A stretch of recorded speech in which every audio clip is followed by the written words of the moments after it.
Hello, YouTube subscribers and future YouTube subscribers. My name is Carrie. I'm a voiceover artist, and this is my studio. Today, I'm going to give you a little bit of a presentation that I did this summer at the GDEX, which is the Midwest's premier gaming expo. It's a video game conference where I gave a talk on how to voice video game characters. I'll put a link in the description to the GDEX website so that you can check them out, and I hope you enjoy.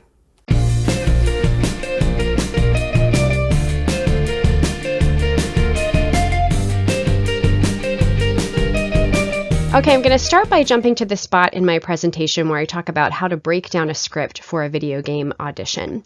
I'm going to mention multiple things that are really important in that process and then just focus on one of them today. But one of the first things that I want to mention is that you have to understand the context that the script is in. Unfortunately, and especially a lot of times for auditions, you won't get this information. And so if it's not given to you, then you're going to have to make it up in order that you can create a scenario in your head where you understand where you are, what you're doing, where everybody else is in the scene, and why everybody is speaking. And so you're going to start with where is the character and what is the setting. This is macro level stuff to start. Are you inside? Are you outside? Are you on a battlefield or on a spaceship? And then you can start going into smaller and smaller details from there. Who is the character talking to? And where are they? This is really important. If you know that the character that you're talking to is standing right next to you, then perhaps you're going to be whispering. But if you know that they're across the room, you're probably going to be yelling. These are really important differences and create a lot of context and color to a scene. And this is what casting directors are going to be looking for. Can you bring a scene to life with your voice? What is the character responding to? So is their line in response to something that somebody else just said?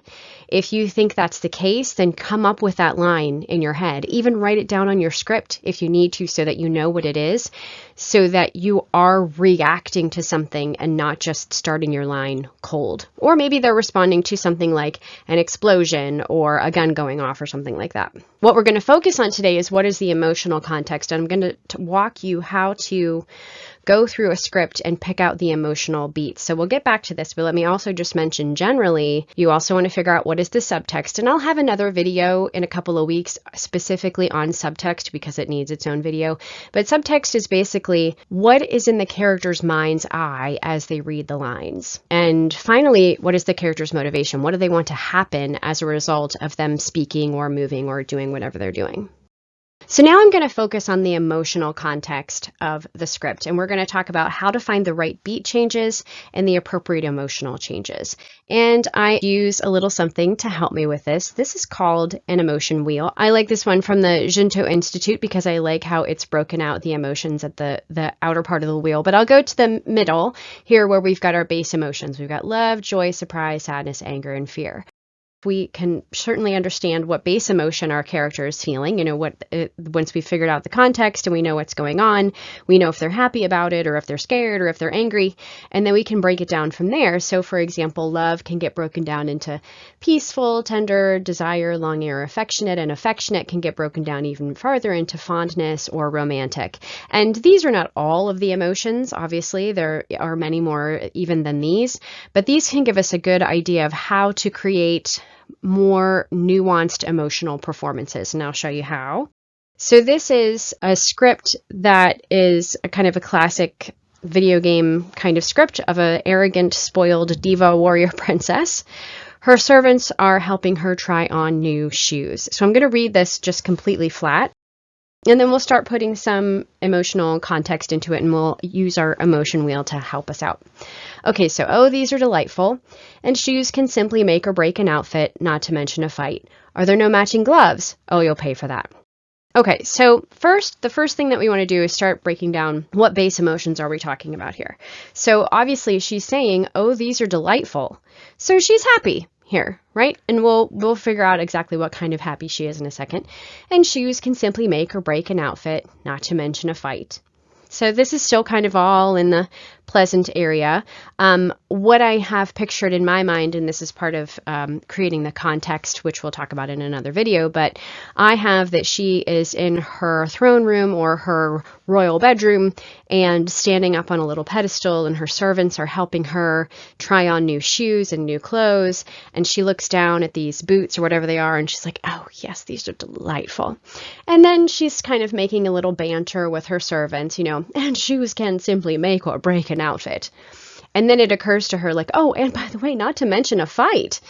And here she's probably thinking about a time that she won a fight, perhaps by using her shoes in some way, like a stiletto to the eyeball or something like that. And then the rest of the script takes a turn, and we'll get there. But first, we're going to talk about the first part of the script. And we're going to go here to the joy and happiness area, because that's where we're working. And let's see if we can figure out down here exactly how she's feeling. Is she enthralled, elated, enthusiastic? Yeah, maybe. Optimist, proud, cheerful, happy, content. I mean, I would say she's in the happy, content area. And if we go by that first line where she tells us what she is, she's delighted in that first line. But then I think she stays kind of in this area. So these are the things that we can kind of pick from, like pleased, satisfied, delighted, jovial, blissful. So the way that I broke that down gave her delighted for the first one, for oh, these are delightful. We've got our clue right there. That helped us out. And then I kind of see her saying this to herself. And this jovial, she's kind of joking a little bit. She's in a good mood. She thought she'll give a little joke to her servants here. And shoes can't simply make or break an outfit. And then she's kind of amusing herself with a memory that she's had before, like, oh, not to mention a fight, ha ha ha, I'm having such a good time. And these are what you would call little beats. So, oh, these are delightful, I think she says to herself. Then there's a beat where she changes, where she's talking to her servants. And then we've got our emotional change as well, emotional beats, delighted, jovial, amused. Now we're going to take a much bigger beat, or a turn, as they say, to the next part of the script. Are there no matching gloves? Oh, you'll pay for that. So here we are going to definitely be working in the unhappy area of our emotion wheel.